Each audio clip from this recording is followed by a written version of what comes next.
It's been requested by everyone and their mom. Today we're looking at Hair Cafe, 10 reasons why the carnivore diet is unnatural and unhealthy.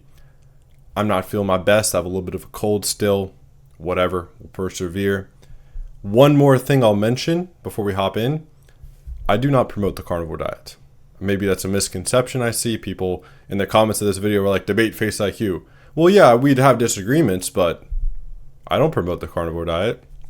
I literally promote eating fruit seasonally, which these carnivores wouldn't eat fruit. If they passed by, if Anthony Shafee walked by a tree with fruit, he wouldn't eat the fruit, which I think is brainwashing, obviously.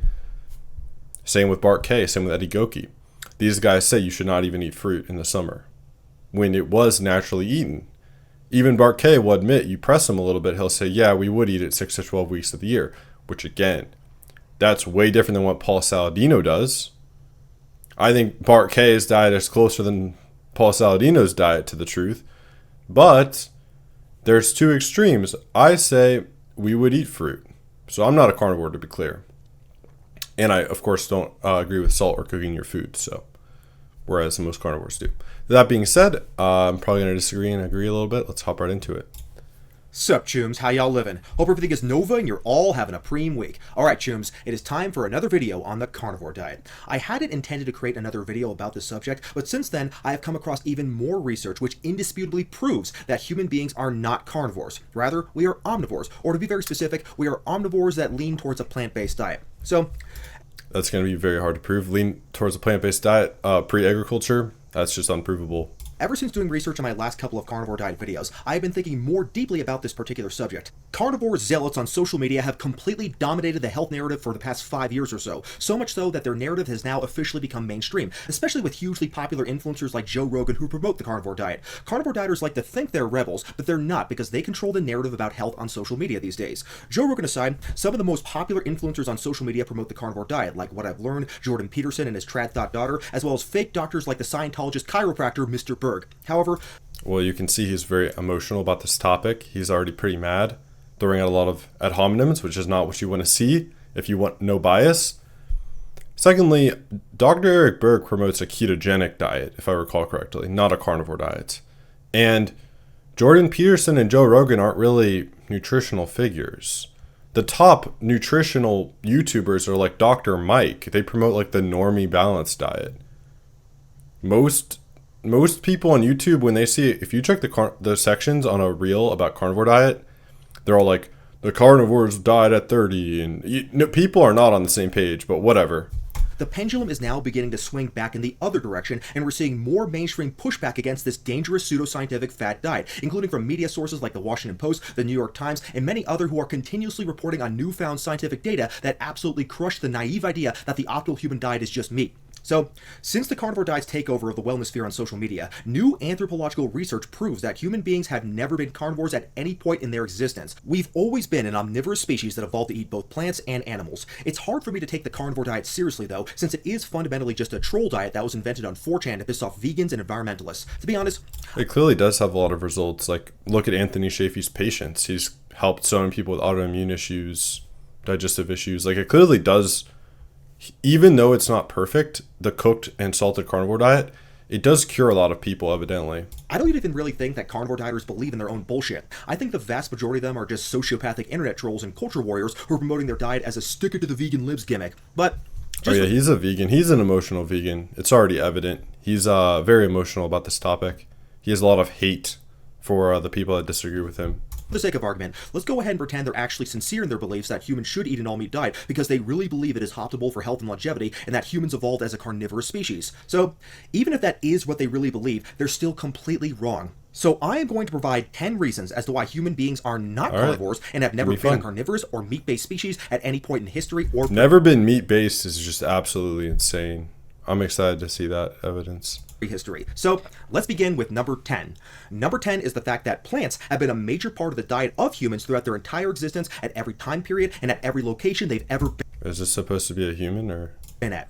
Eating plants is not some new development that happened only with the onset of agriculture about 12,000 years ago at the end of the last ice age. Our earliest primate ancestors that we descended from were omnivores, just like we are today. Humans have always been omnivores, and so were all of our ancestors and closest relatives from the Great Ape Kingdom. The balance between meat... Yeah, they were. We have a completely different digestive system than them.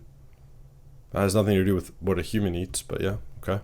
Eaten plants in the diet has varied over the epochs depending on the availability of the two types of food, but humans were never exclusively carnivores at any point in human history. So, it really makes me wonder, where does this myth come from that early humans were apex predators who exclusively ate just raw meat and only relatively recently added plants to their diet? Well, does he realize that a carnivore is just an animal that sustains their primary energy from meat? Like, even a wolf has the amylase enzyme to digest starch. Carnivores, even lions, have been recorded eating some plants if they need to. And also lions have actually been recorded drinking milk of other species. In nature, every animal is built to be quite adaptive because you need to be able to use as many fuel sources as possible, or else that's an evolutionary disadvantage. Like, I don't know, that's not adding up. Like, maybe he doesn't understand the definition. Does he think a carnivore is something that only eats meat? Like 100% if you eat one apple, you're not a carnivore? I don't know if he thinks that that's the definition. Mostly it comes from a scientific paper from researchers at Tel Aviv University that was published in the year 2020. The researchers used stable isotopes and other evidence to conclude that over a period of 2 million years, early humans ate only meat. The study got a lot of press in the mainstream media, and it caused carnivore dipshits all over social media to get super excited, and they started bringing this up as proof that humans are obligate carnivores. This is an article that hypes up the results of the study from the Times of Israel. Humans haven't existed for 2 million years, only around 300,000, so it's already, like, the title's already wrong, I don't know. Talking about prehistoric humans, the article says, quote, the species spent some 2 million years as hypercarnivorous apex predators that ate mostly the meat of large animals, unquote. The researchers who are quoted in the article don't talk like neutral scientists. In fact, they don't sound much different from social media influencers who are trying to stick it to vegans and vegetarians. For instance, what... Look at his emotion, man. He's because he's a vegan, so... Yeah, it makes sense. His cortisol is definitely high for sure. Them says, quote, for many people today, the Paleolithic diet is a critical issue, not only with regard to the past, but also... Look at how he's reading it. Dude, you need to present the facts as facts without all of your emotion hijacking you. During the present and future, it is hard to convince a devout vegetarian that his or her ancestors were not vegetarians, and people tend to confuse personal beliefs with scientific reality, unquote. So, right away, you can tell that this researcher is extremely biased and has a very negative opinion about vegetarians. There are no vegans or... Yeah, you're angry because you feel attacked. Sure, whatever. Throw that out the window. It has nothing to do with what's reality, though. Make an argument against the actual research, please. Vegetarians who claim that our ancient ancestors never ate meat. So this argument from this researcher is a strawman fallacy. What the study claims is that Homo erectus, the ancestor of the Homo sapiens, killed and ate the large animals available at the time, like woolly mammoths. The researcher claims that it was only about 85,000 years ago when these large animals started dying out that humans transitioned to a more plant-based diet. But it turns out that the actual research study doesn't even make claims as strong as what the article in the press reported, and their conclusions are completely wrong anyways. Here is the actual study. Looking at the acknowledgments at the end of the study, it's clear that at least one of the authors has a bias towards fad diets since he is a writer for the paleodiet.com. Also, show up that picture of like the guy connecting crazy dots on a board. Like, dude, make an argument about the findings, bro. You're just trying to discredit it that because he worked for the paleo diet or so. Also, right off the bat, the authors admit that humans have always been omnivores. They say, quote, humans have inarguably always been omnivores, feeding on more than one trophic level, unquote. That's not really the definition, though. Like, even a hypercarnivore is something that eats 70% or more meat. That's only 70%. You're already a hypercarnivore, so... Of course, no one from the carnivore community is ever going to quote that line from the study. The article goes through the usual arguments that humans have some anatomical features allowing the digestion of meat, such as the acidity of the stomach and the length of the intestine. Of course, that only argues against humans being pure herbivores, which no one is arguing, not even vegans. The fact is... But even herbivores eat meat. There's plenty of apes and monkeys recorded eating literally other monkeys and stuff. Like, essentially every animal on Earth eats a mix of plants and animals. Like, even cows will eat worms and mice. Like, it's not about that. We get that. Every single animal, anyone with any basic understanding of biology understands almost every animal alive is not strictly only eating plants or meat. This is common knowledge. And even carnivores understand this. Of course, I don't agree with their diet. But come on, man. Is that humans can digest both meat and plants, and that is consistent with humans being omnivores. Anyways, all these anatomical arguments were presented in a video by the Steak and Butter Gal, which I already completely debunked, and I'll link that video below. But to put it very briefly, humans have a high stomach acid precisely because they were not apex predators. The meat early human beings ate was carrion meat, meaning leftover meat that other real predators killed. Carrion is full of bacteria, and so the stomach acid evolved to become stronger to kill that bacteria. In fact, there are still human beings today who eat carrion, like RFK Jr., who admits that he eats Oh, that's good. roadkill. As far as the length of the Nice. intestine in humans, it is in between the length of the intestine of true carnivores and true herbivores, so it is consistent with humans being omnivores. I'll go ahead and link my video response to the Butter Gal below that I already mentioned, and so go ahead and watch that if you're interested in more details on this particular subject. But rather than revisit all those arguments, what I want to focus on today is the part of the study that got the most attention, which is a section on using stable isotopes to estimate the amount of meats ancient humans consumed. So here's the way these isotope measurements are supposed to work. The ratio of two stable isotopes of nitrogen was measured in fossilized collagen from ancient human bones. This ratio is higher in animal protein than in plants, so the higher the ratio of these stable isotopes, the more animal protein was consumed. Based on these measurements, the authors of the study concluded that early humans were hypercarnivores, meaning that at least 70% of their diet was from meat. Of course, if that were true, that would still make them omnivores, but in reality... No, that would be hypercarnivore if it was 70%. This guy didn't even know the definitions. The data is so flawed that it's impossible to draw the conclusion that these early humans ate so much meat. One of the big problems with these isotope tests is that they measure the isotope in protein, and plants contain less protein than meat. The majority of calories from plants come from carbohydrates, so this stable isotope method underestimates the amount of plants eaten since it only accounts for protein levels. Yeah, but it's comparative. Who cares? It's comparing our protein stable isotopes to a lion, to herbivorous animals. Then we can place and see how carnivorous we were. Who cares? He's right, but who cares? It's comparative. We know we ate about as much meat as lions and other actual, carnivores that eat mostly meat. We were about the same level as them. Yeah, that already proved it. And not things like carbohydrates. Even the authors of the study spent almost as much time talking about the limitations of these isotope techniques than they do about the results of the test. One limitation is that the nitrogen isotope levels vary in plants and animals at different times and at different geographical locations. Also, the tests have been done only on a small number of early humans, and there's a lot of variability between individuals in the accumulation of the isotope. In this study, there's so many stable isotope analysis throughout humans of 10,000 years ago to 100,000 years ago. It's always all around the board, very carnivorous, very high meat contents, never under 50% meat, ever. Upwards up to 95% meat, especially, during the roughest periods of the Ice Age, humans were eating, I've cited one, it was a mother who ate 96% meat. Mostly mammoth meat. And will therefore overestimate the amount of meat consumption since early humans have been cooking meat for hundreds of thousands of years. Also, even though the authors are claiming that there's no evidence we've been cooking for hundreds of thousands of years. Humans were hypercarnivores over a period of 2 million years, their isotope data only comes from 45 to 50,000 years ago, since the fossilized collagen that they are measuring breaks down after that amount of time.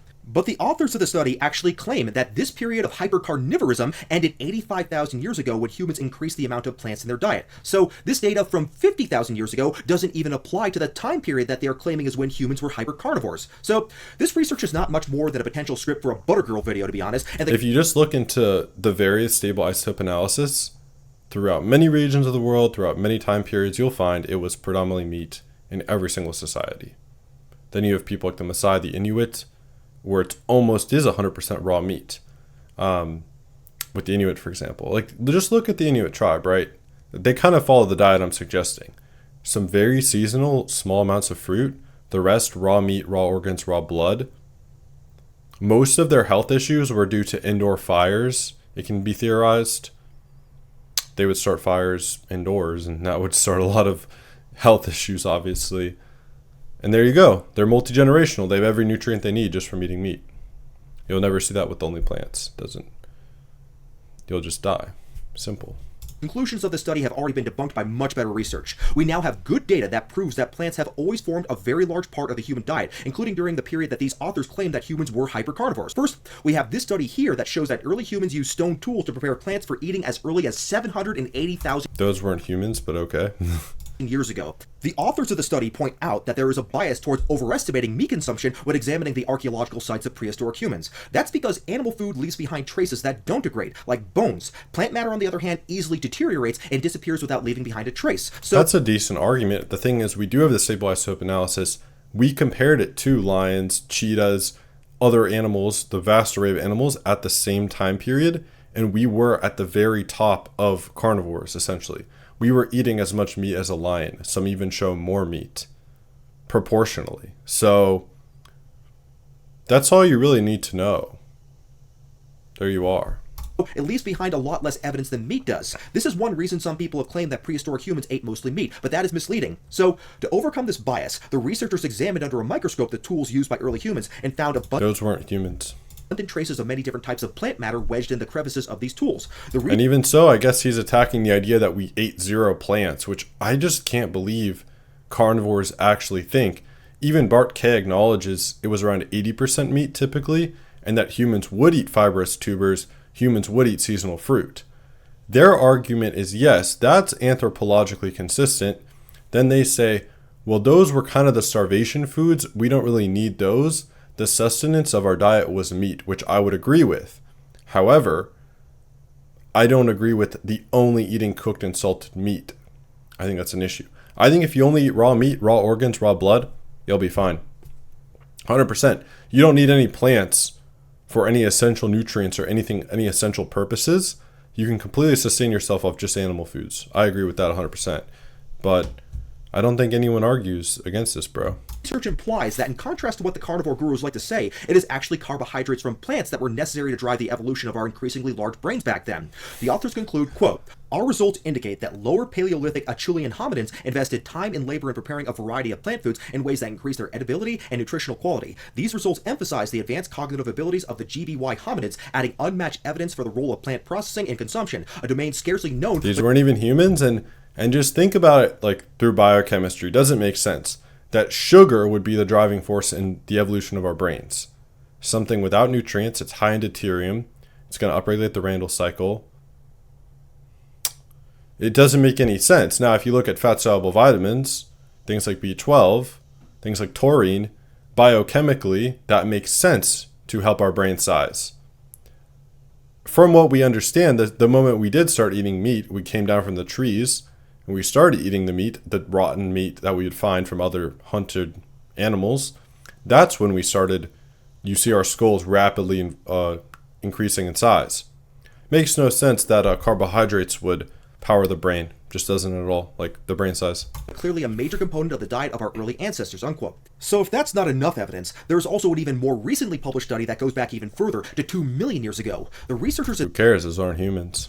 This study overcame the limitations of the stable isotope study I already went over. That study can only go back 50,000 years because collagen deteriorates over that period of time. However, in this new study, the nitrogen isotopes are analyzed in the enamel of teeth, which is preserved for millions of years. Using this analysis, the study concluded that our earliest ancestors who lived up to 2 million years ago... Yeah, those aren't Homo sapiens, though. Who cares? ...did not consume substantial quantities of meat. So, during this long period when human brains evolved to get bigger, it is clear that plants form the basis of the diet. There's no doubt that humans also ate meat during this period of time, but the evidence shows that humans have always eaten a large variety and quantity of plants, because they are naturally omnivorous creatures. So, next up, let's go to number 9. Number 9 is the fact that, unlike true carnivores, eating meat causes atherosclerosis in humans.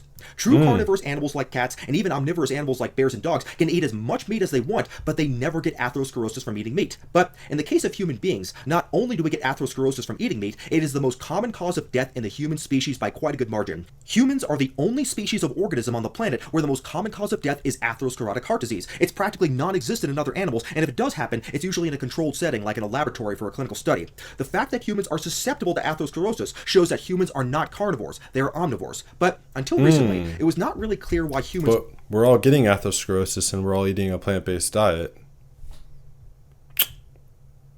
We're eating the least red meat we've ever eaten in history.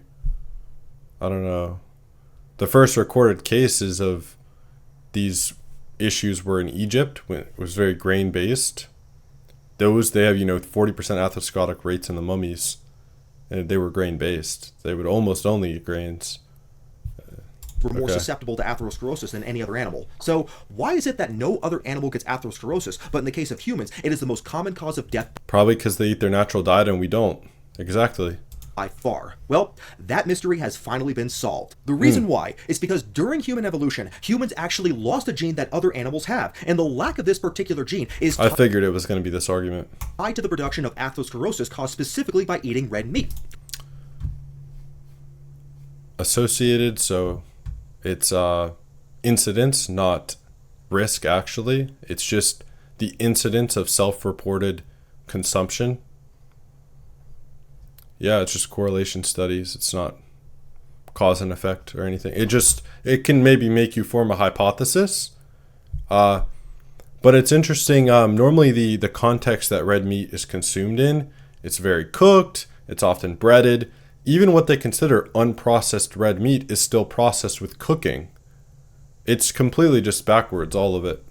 Our human ancestors lost the gene to produce a specific acid in the body called NEU5GC. We lost this gene about 2 to 3 million years ago. Since humans don't produce NEU5GC... 2 to 3 million years ago?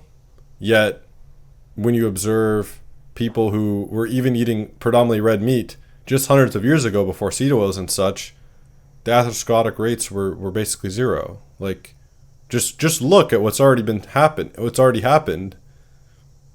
Look at the Maasai and their actual average lifespan, excluding infant mortality, it was 87. They have great health markers eating a ton of red meat. It's a nice little theory. It's a nice mechanistic theory, but it didn't happen to play out in reality, did it? Now we have a ton of atherosclerosis when we're on a plant-based diet. We lost this gene about 2 to 3 million years ago. Since humans don't produce NEU... Yes. When you lose this gene, it leads to hyperglycemia, which leads to diabetes. Even though a carnivore diet, to be fair, even though it's not optimal, it actually reverses diabetes. When you stop pouring the sugar down your neck, you let gluconeogenesis be the only form of producing the amount of glucose you need. You let ketones power your body. That's hilarious. Yeah, so apparently this gene leads to hyperglycemia, which just isn't even true because this is hilarious, dude. I wonder if he even read this chart. Also, when you look at the atherosclerotic plaque, it's around 80% seed oils, polyunsaturated fatty acids. Mark K already has covered this. It's around 10% saturated fat in an atherosclerotic plaque. And also, seed oils and sugar actually oxidize LDL, which is a far bigger risk factor than just high LDL, is oxidized LDL. And again, what oxidizes LDL? Sugar and seed oils. They're unstable. 5GC. That means that when they eat foods that are high in NEU5GC, specifically red meat, the NEU5GC ends up triggering an inflammatory reaction due to the production of NEU5GC antibodies that not only trigger atherosclerosis, but can also cause colon cancer. So when you hear people on the carnivore diet who eat steak and... I would love to see that research. Yeah, it's funny. For many inflammatory conditions, though, the carnivore diet, we just see, literally in kind of our own case studies with these carnivore doctors, with patients, we see their symptoms are ameliorated when they are on this diet. All the inflammation is typically seen to lower when you're only eating as unprocessed meat as it really gets. Butter every day and claim that it's a species-specific diet, they're completely full of shit. The carnivore diet is literally the least species-specific diet a human being could possibly follow, and that is because it causes disease. No, that would be your diet, a vegan diet, which has never been recorded in nature, not even once. The carnivore diet's not that far off because we would eat predominantly meat. But, it's not appropriate either. I agree with you. In humans due to a specific genetic mutation that occurred 2 to 3 million years ago that doesn't occur in any other animal on planet Earth. So, based on our genetics and evolution... It's just a mechanism which isn't supported by reality. It's a theory. We are not capable of eating red meat without developing atherosclerosis or colon cancer. So, therefore, it is not an appropriate food for human beings. All right, let's move on to number... That's a really bad argument, dude. Seriously. Okay, and there's a million mechanisms I can point to in every single food that cause an issue without nuance. Okay, every food you eat is unoptimal in deuterium. Okay, well that's actually true. It's it's something actually measurable. Okay, all your foods are 140 ppm deuterium or more. Your mitochondria are suffering. Okay, your Randall cycle is upregulated on your diet. Every other diet is going to have a million times more mechanistic issues than just eating meat. Again, I don't think just eating meat is proper, though. Okay, advanced glycation end products. Insulin spike. You can name a million issues with your diet, insufficient nutrition. But then you have this one, gene theory from 3 million years ago, if that's even provable, I don't know, that, humans can't eat red meat without developing X, even though we have people who are doing it and not developing X. It's just a poor hypothesis, a poor theory that's not backed up by reality. 8.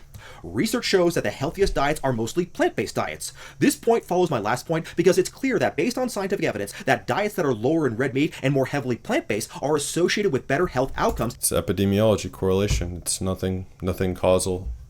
It's, yeah, of course, it's also, there's so unlimited confounding variables which can't be accounted for.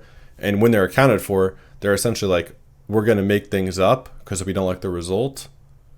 That's what accounting for is.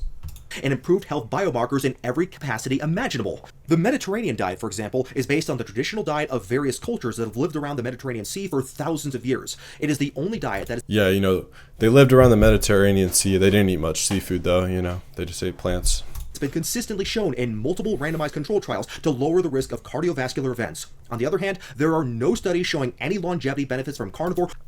Compared to what? Or ketogenic... And also, it's, again... atherosclerosis takes decades to form often.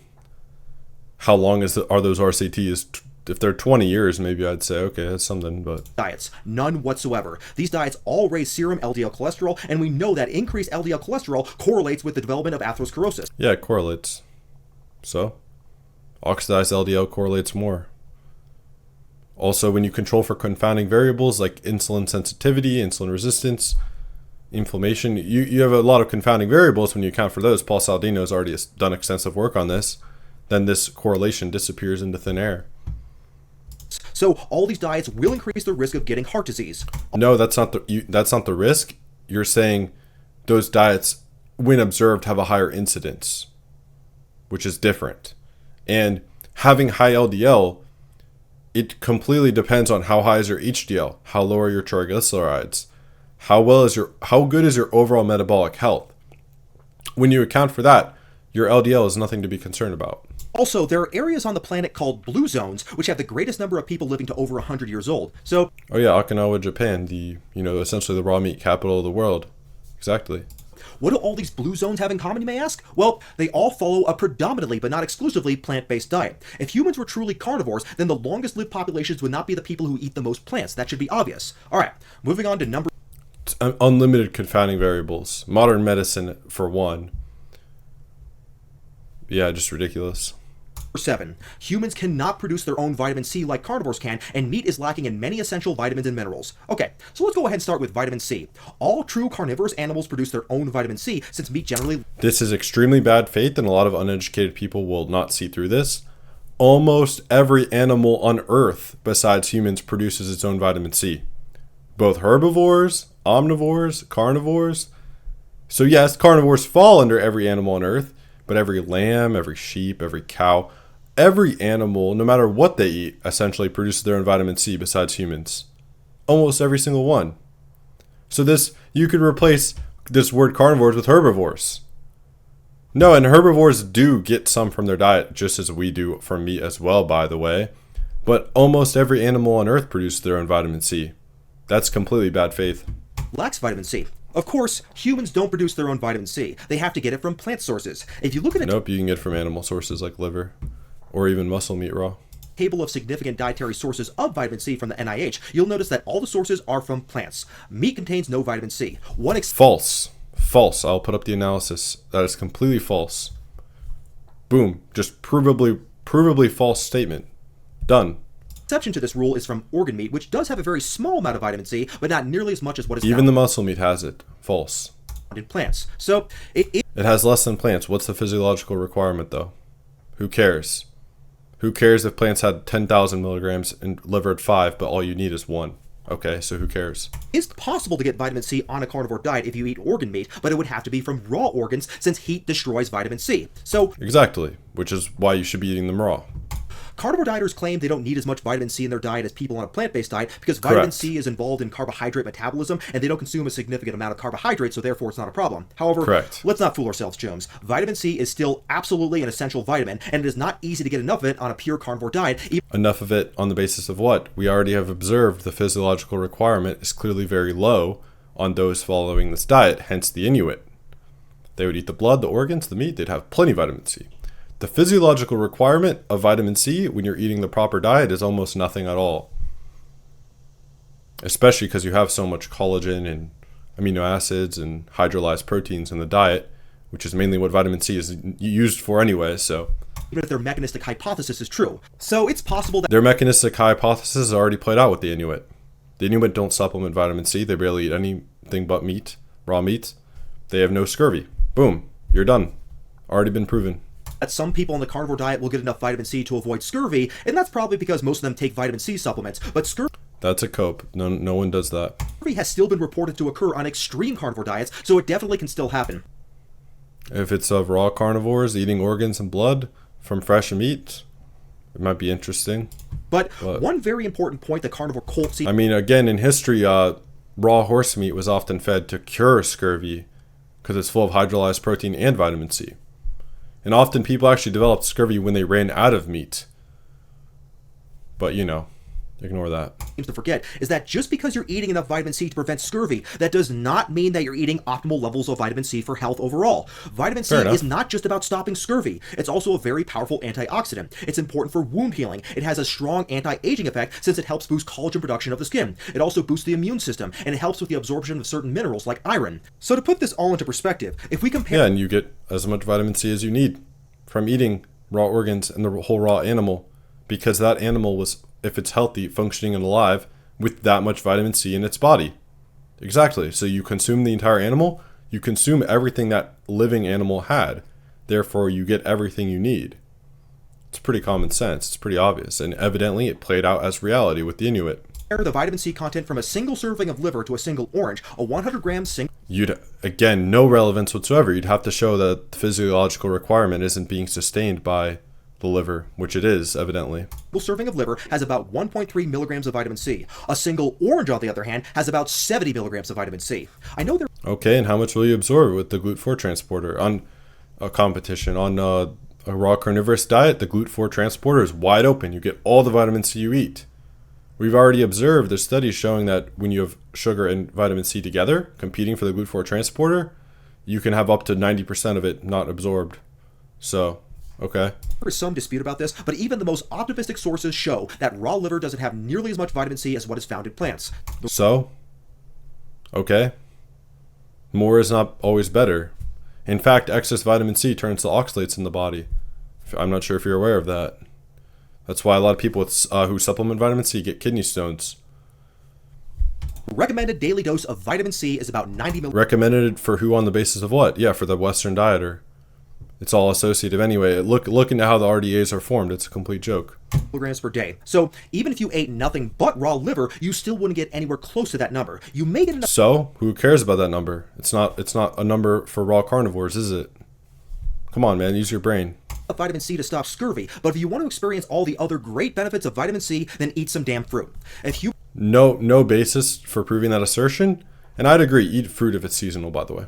Humans were actually carnivores, then they wouldn't need to eat vitamin C at all, since true carnivores produce their own vitamin. All other animals produce vitamin C essentially, even the herbivores. You're just selectively mentioning the truth, and you're leaving out the fact that it's not only carnivores that are doing this. I'll list up all the animals on screen that produce their own vitamin C. It has nothing to do, evidently, with what they eat. It's just a weird thing that humans don't do. So... vitamin C, like I said earlier. We can't do that, though. Humans have lost the enzyme that most other animals have to synthesize. Most other animals. Exactly. Ha. Vitamin C on their own. We have to eat our own vitamin C, and the best source of vitamin C by far comes from plants, in particular. Again, who cares? We look at the physiological requirement. How much do you actually need? Is it met from raw organs? Yes, there you are. Citrus fruits. But as it turns out, the lack of vitamin C is only a small part of a much bigger problem with the carnivore diet. Meat is not only lacking in vitamin C, it is also lacking in vitamin E, vitamin K1, fiber, calcium. Lacking in vitamin E, it's one of the best sources, especially organs. What are you talking about? And magnesium. It's a fat-soluble vitamin. Lacking in vitamin C, it is also lacking in vitamin E, vitamin K1. K2 does everything K1 does and more. It's not essential.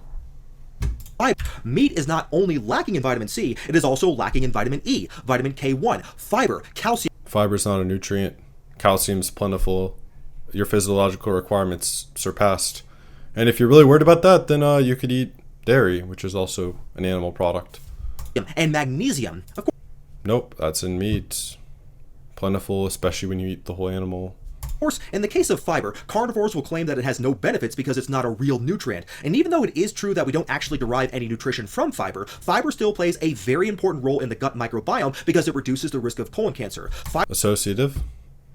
Confounding, not science. It's a study, it's not science. Fiber also lowers LDL cholesterol.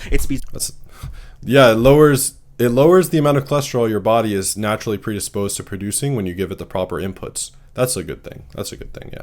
Of digestion, helps contribute to satiety so we don't overeat, and it also lowers blood glucose and can help prevent diabetes. So, oh, that's such garbage. Wow. Yeah, it slows the absorption of glucose. Why are you eating something that you want to slow the absorption of? Doesn't even make any sense. Fiber is an anti-nutrient. In controlled trials, anyone with digestive issues, you remove the fiber, it cures them. The Inuit already have been documented to have great microbiomes without any fiber in the diet. Garbage. Just because we don't derive calories from fiber doesn't mean it's not beneficial. No human derives calories from anything. We don't derive calories from water either, but I doubt anyone would say that water's not beneficial. Now, well, water is a solvent, so if it's not bound to electrolytes, it's not beneficial. It's dehydrating, correct, actually. I know the carnivore dipshits are already writing in the comment section right now, oh yeah, well vegans have to supplement B12, so haha. Now, I know carnivores who are watching this video would absolutely love to make this a vegan versus carnivore culture war, but unfortunately for them, this isn't a vegan video. Carnivores will— Yeah, fair enough. Your diet's garbage. Everyone knows that. It's not about your diet, though. You can dig your own grave of glycation and supplementation. Always try to make everything they talk about a vegan versus carnivore culture war debate, but what they're forgetting is that you don't have to be a vegan to realize that the carnivore diet is stupid, and a lot of non-vegans have actually criticized the carnivore diet. Oh, I'm glad this guy, I'm glad he made a commentary. He's really educated. That's good. I'll make sure to check out his work. And besides, if carnivores are all so against supplements, then why do they sell them? I swear, 90% of these carnivore grifters are selling shitty, overpriced— That's fair enough. —electrolyte supplements on all of their channels. If you eat raw, you don't need that, yeah. Also, no one is claiming here that a vegan diet is a species-specific diet. If the carnivore diet is indeed a species-specific diet, as they always claim, it should contain all the nutrients that are necessary without taking supplements. Of course, it does. If you eat the whole animal in the raw form, it does. The easiest way to get all the nutrients you need is to make sure plants are part of your diet. All right. False. Let's go ahead and move. It's harder. Literally taking up space. Every plant's missing vitamin A, D, K2, the active form of B6, B12, creatine, carnitine, taurine, carnosine. Every plant is extremely deficient in nutrients. It's completely wasting the space of your stomach every time you eat a plant. Move on to number 6. Number 6 is the fact that plants are very high in phytonutrients that help fight cancer and not essential in all correlation studies showing any benefits. Complete garbage. Heart disease. So, just to name not essential, unproven. Off a few of them, we have carotenoids found in foods like carrots, tomatoes, and sweet. Anti-nutrient, reduces blood flow to your brain by 30%, raises your cortisol and adrenaline. Must be converted to what we actually want. Yeah, garbage. Potatoes. Flavonoids found in berries, citrus fruits, and dark chocolates. Lycopene, which is found in tomatoes, watermelon, and grapefruit. And this is just barely scratching the surface here, chums. There have been over 10,000 of these phytonutrients identified thus far, and they all have antioxidant, anti-inflammatory, and antimicrobial and anti-cancer properties. The antioxidant properties are normally, you eat it, you see upregulation of endogenous antioxidants, which actually shows they're pro-oxidants, because your body has to literally protect against them via endogenous antioxidant production. Also, most of the things there, like tannins, are just anti-nutrients that bind to minerals, cause kidney stones, oxalates build up in your body, goitrogens disable your thyroid over time, lower your iodine. It can cause retardation in kids. This has been observed. Most kidney stones are due to oxalates, dietary oxalates, and excess vitamin C turning into oxalates. Yeah, most of the things you listed are just poisons. They're defenses for the plant because the plant doesn't want to be eaten. It wants its fruit to be eaten to propagate the species. Garbage. While meat is high in advanced glycation end products, also false, only cooked meat, known as AGEs. The carniclowns love to talk about anti-nutrients found in plants like lectins and oxalates, but the fact is that those are not found in sufficient enough quantities in plant foods to be clinically significant, and they're broken down through cooking and preparation of plant foods. Yet, actually, they're more easily absorbed through cooking. Yes, some are disabled, but then the ones that are left are actually more easily absorbed. That's pretty funny. And secondly, no, advanced glycation end products are found in cooked meat. They have around a 5% absorption rate, whereas any other diet's going to have a lot of glycation, which has a way higher absorption rate. The endogenous AGEs are way more concerning than the exogenous AGEs. Garbage. In the case of AGEs, though, they actually increase with cooking. So cooked meat is actually there's already analysis of raw meat, raw, actual properly raised meat. There's no AGEs. It's only formed from cooking. for the Maillard reaction. So yeah, that's garbage. It's bad to do. Bad to cook your meat. Worse for you than raw meat. AGEs are linked to... Whoa, what did you just say? They actually increase with cooking. So cooked meat is actually worse for you than raw meat. AGEs... Wow. I completely agree with you, dude. Yeah. ...are linked to type 2 diabetes, cardiovascular disease, dementia... Yeah, you're failing to realize the exogenous AGEs are just nothing compared to the endogenous ones, the ones formed through glycation in your own body, sugars and fructose binding to proteins. The exogenous AGEs are at a very small amount, and they're not actually that absorbed. They have very low bioavailability, around a 5% rate of bioavailability, so you're kind of in bad faith here. Depression, schizophrenia, and premature aging. So all of those things would be more present in any other diet, to be clear. You kind of just proved that it's better than most diets, but okay. Ever wondered why most carnivore dieters look like wrinkly human tomato hybrids, or they have to spend over $100,000 to make their face It's mostly the salt. look aesthetically presentable the way Michaela Peterson did? Then that's why. It's because of AGEs. Additionally, meat is all... That's more observed in people like Paul Saladino, and really anyone who crushes a lot of sugar. They age a lot worse, really. Like, you saw Paul Saladino on the carnivore diet. He switched to his new diet, and he aged a lot worse, to be fair. Also very high in uric acid, which contributes to kidney stones and can also cause gout. Oxalates found in certain plants like spinach That's caused by cooking, to be fair. can cause kidney stones rarely, but oxalates get broken down by cooking. Uric acid, on the other hand, goes up with cooking because cooking meats breaks down purines into uric acid, Exactly. thus making cooked meat even more likely to cause kidney stones than raw meat. So for all the high... Exactly, because cooked meat isn't that healthy, and raw is. It also destroys enzymes, bacteria, decreases all the nutrition. Yeah, cooked meat is a joke compared to raw meat. There's like a million arguments why cooked meat's worse. Cooked meat's inferior to raw meat in every single way, as heat is just destructive. Yeah, this is known though. Type about anti-nutrients, it turns out that the So he's really just attacking cooked meat, really, which I agree with, to be fair, so fair enough. the food that has the type of anti-nutrients that actually causes damage to our bodies comes from meat, not plants. Okay. Cooked meat. And false. Plants, the damage of oxalates is well established. False. Let's move on to number 5. Human saliva contains salivary amylase. Pure carnivores don't have any salivary A wolf has it. amylase, and that's because salivary amylase breaks down complex carbohydrates like starches. Studies show that carnivores do not have salivary amylase. On the No, I other agree. We're intended to eat some starches. Clearly. I agree with him here. For sure, like, yeah. hand, all omnivorous animals do, including humans. So, if humans were truly a carnivorous species, why would they produce an enzyme that helps us break down starch, which comes To be fair, why does a wolf produce it? exclusively from plant-based foods? Now, I have heard some carnivore dimwits try to counter this by mentioning how carnivores produce amylase in the pancreas, but that's misleading. The only reason some carnivores have any pancreatic amylase is because they occasionally ingest some plant material in the stomachs of the herbivores they eat, and this amylase helps them digest this trace amount of plant material. Humans, though, naturally have a diet Oh, that so is they do eat some plant material. rich in plants, and so humans have both salivary amylase and pancreatic amylase to digest this major source. That's why cats who belong to vegans who feed them a vegan diet will often die young, because cats actually are carnivores, unlike human beings. Cats need a lot of taurine. I would agree that cats need more raw meat than us, like proportionally. They need a lot of taurine. Like, there's some evidence to suggest that, yeah, we don't need proportionally 100% meat in the diet. It can be more like 70 to 80%. Whereas something like a cat needs essentially 100%. I would agree with that. Okay, time for number 4. Humans lack traits that are typical of carnivorous animals. We have a longer intestine, jaws that can move side to side, which is a trait that is better suited for chewing plants, as opposed to carnivores. Who chews side to side, bro? We chew up and down. Have you ever seen... I'll put up what an actual herbivorous chewing looks like. It's nothing like us at all. That just bite up and down and swallow without much chewing. We also lack natural anatomical features common on carnivorous animals, like night vision and claws. Like I already mentioned, the meat... Yeah, because we've never had to use our actual body, our teeth or our hands, to kill animals. We've always used tools.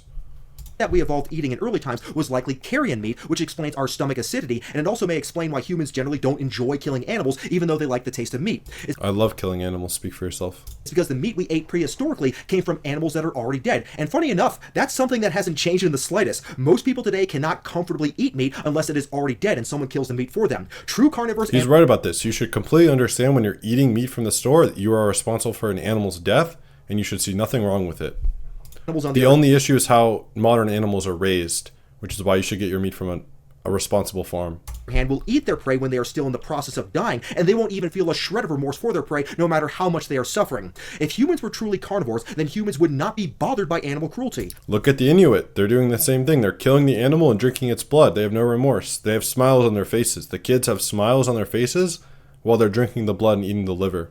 But we are. Most people are absolutely disgusted by it. We're disgusted by this treatment of animals. There's no respect. It's different. Just don't have to think about it when someone else kills the animal for them. And I'll get more to that point a little bit later, but let's go ahead and move on to number 3.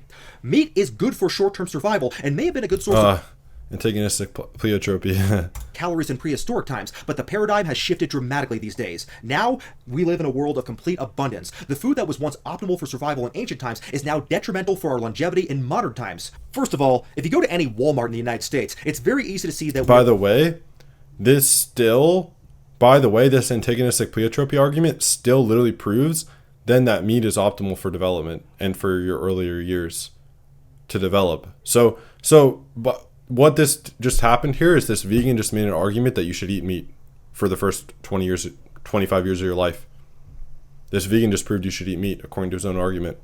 We're no longer living in a world where it is difficult to get enough calories. Calorie-dense food is no longer an advantage for human beings, at least not in the developed world. It is now a disadvantage since far more people are killing themselves through overconsumption than underconsumption. Secondly, now that our lifespan has been extended through improved hygiene, vaccines, antibiotics, and other discoveries of modern medicine, the fact that a high-meat diet causes premature atherosclerosis is much more problematic for us as a species. It's never been proven to cause it, though. The human lifespan has improved significantly, just in the last 50 years in fact, and it is way beyond the average lifespan of prehistoric humans especially, and this is true. Yeah, but is that due to our diet, or is that due to us keeping people alive artificially, essentially? Like, yeah, now we're keeping, a lot of people with Down syndrome alive, people who can't even breathe. We're keeping them alive. They're not actually living. They hate their lives. Maybe not the Down syndrome people. You get my point? Yeah, look at the actual rates of disease, though. Just because we can hook up someone to 10 machines and then keep them alive for 2 decades isn't really a sign that, the plant-based diet is working, though, is it? Even if you discount the high infant mortality rate of previous eras. So, with humans living into their 50s, 60s, 70s, 80s, and beyond, the fact that the incidence of atherosclerosis increases exponentially with age means that as we get older, we are more and more likely to have atherosclerosis. That means a greater risk of heart attack, stroke, and peripheral vascular disease. To reduce the risk of atherosclerosis, we can exercise, treat high blood pressure and diabetes, and most importantly, reduce LDL cholesterol levels, which is directly related. It's an association. There's confounding variables that can never be properly accounted for. Also, it's not the strongest association. Also, in the original Ansel Keys study, saturated fat and sugar, those had the same correlation to atherosclerosis. Of course, that was a frauded study as well. To the risk of atherosclerosis. Meat contains a lot of... It's the incidence, not the risk. It can report on the incidence of the observed individuals based on what they reported, with confounding variables not perfectly accounted for. And if you have a mixed diet and you have high LDL, is that different than having high LDL from a proper diet, etc.?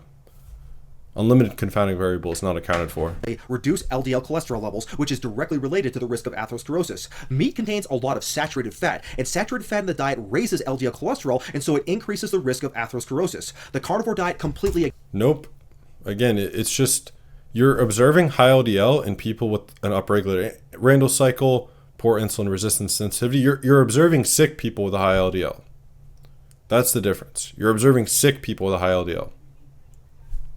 Ignores this fact, and the only reason most carnivore dieters are still alive today is because it is a relatively new fat diet, and atherosclerosis takes a long time to develop. In fact, I think it is safe to say that the only period in human history where there have ever been humans who ate a purely carnivorous diet is right now. This is not something that any sane people in the past would have ever considered. I would.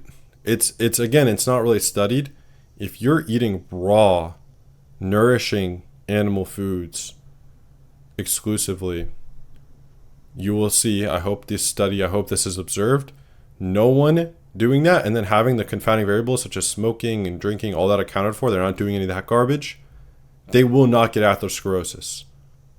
I promise you, they will have extremely low oxidized LDL, extremely low systemic inflammation, extremely sensitive insulin, good A1C, they'll have every nutrient they need, they will have nourishing animal fats. Again, cooking does oxidize animal fats. That's a different story. They will not get it. We'll just have to wait. Time will tell. To be a healthy diet, nor is it something that humans would ever naturally gravitate towards, which brings me to my next point.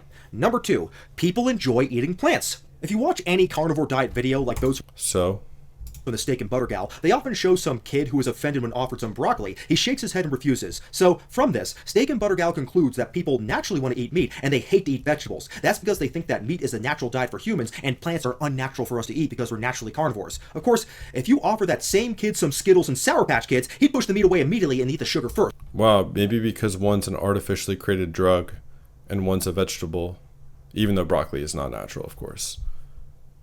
Come on, man. Come on, bro. You're smarter than this. So, why the hell are we basing our diet on what some bratty kids like to eat? The truth is, Because if you present a kid natural foods, it will like the fruit, the dairy, and the meat, nothing else. Wake up, bro. It's obvious. An animal is in touch with their natural senses. Oh, some bratty kid. Yeah, a bratty kid that hasn't been brainwashed like you. Put out raw meat in front of a kid. They'll always eat it and enjoy it. They'll want more. Put out fruit, they'll eat it. Put out dairy, they'll eat it. Put out broccoli, they won't eat it. Even when cooked, even with spices, the kids still won't eat the garbage. Come on, man, wake up. is that these carnivore dieters are projecting. Their parents never taught them to eat vegetables when they were kids, so they now think Taught them. Yeah, you have to be taught to like them. Brainwashing. that everyone else must hate vegetables too. But if people naturally crave meat and only meat, then who is forcing 99% of the population to eat both meat and plants, or even just plants alone in some circumstances? Carnivore dieters don't seem to think that it's possible that most people actually don't want to eat a meat-only diet and actually prefer having some plants in their diet, like having a baked potato with their meat, or some string beans, asparagus. No one actually really does want this, and notice it's completely processed as well. Lots of drugs on it. It's been cooked. It's completely a processed food. Carcinogens on it, AGEs on it, by the way. Funny enough, there's your carcinogens and AGEs, which you just harped on about. Yes, or even some broccoli. People Yeah, it's cooked with animal foods on it, bunch of seasonings and fruits, and it's completely processed food. And by the way, everyone would prefer the same dish with a steak there instead. Everyone would prefer a lemon garlic steak over this garbage, by the way. eat these foods because they enjoy them. I'm actually salivating thinking about a steak right now.